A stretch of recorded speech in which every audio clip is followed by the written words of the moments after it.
संसारका सबैभन्दा खतरनाक हिमालहरूलाई पटक पटक चुनौती दिएका एक नेपाली वीर जसले लाखौँ मानिसलाई नथिङ इज इम्पोसिबल भन्ने विश्वास दिलाए, आज त्यही व्यक्तिको नाम दुःखद घटनासँग जोडिएको छ।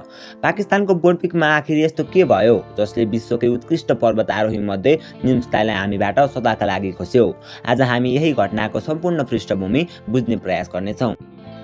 निर्मल पुर्जा यानि कि निम्सताई केवल एउटा पर्वतारोही मात्र हुनुहुन्न थियो। उहाँ पूर्व ब्रिटिस विशेष बल स्पेशल बोर्ड सर्भिसेसका सैनिक हुनुहुन्थ्यो। त्यसपछि उहाँले पर्वतारोहणलाई आफ्नो जीवनको उद्देश्य मान्नुभयो। सन् 2019मा उहाँले 14वटा 8000 मिटरभन्दा अग्ला हिमालहरू केवल 6 महिना 6 दिनमा आरोहण गरेर विश्व इतिहास नै बदल्नुभयो। त्यस उपलब्धिले नेपाललाई विश्वभर चिनायो र उहाँको यात्रामाथि बनेको 14 पिक्स नथिङ इज इम्पोसिबल डकुमेन्ट्रीले करोडौँ मानिसलाई प्रेरित गर्यो। 2026को पर्वत आरोहण सिजनमा निम्सताई आफ्नो टोलीसहित पाकिस्तानको बोर्डपिक हिमालतर्फ लाग्नुभयो। बोर्डपिक कराकोरम पर्वत श्रृङ्खलामा पर्ने 2051 मिटर अग्लो हिमाल हो। यो हिमाल सुन्दर भए पनि अत्यन्त जोखिमपूर्ण मानिन्छ। मौसम केही मिनेटमै बदलिन सक्छ र हिम पहिरोको खतरा सधैँ रहन्छ।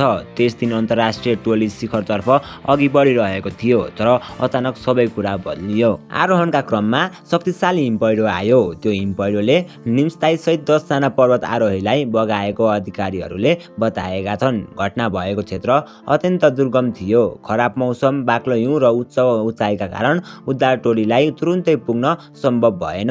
ड्रोन, हेलिकप्टर र उच्च हिमाली उद्धार टोली परिचालन गरियो, तर प्रतिकूल मौसमका कारण खोजी तथा उद्धार कार्य निकै कठिन बन्यो।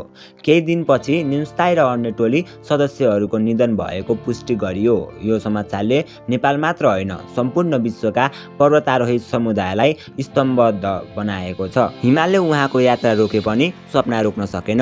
निम्सताईले संसारलाई एउटा ठुलो सन्देश दिनुभयो। सम्भव भन्ने कुरा हाम्रो सोचमा हुन्छ, वास्तविकतामा होइन।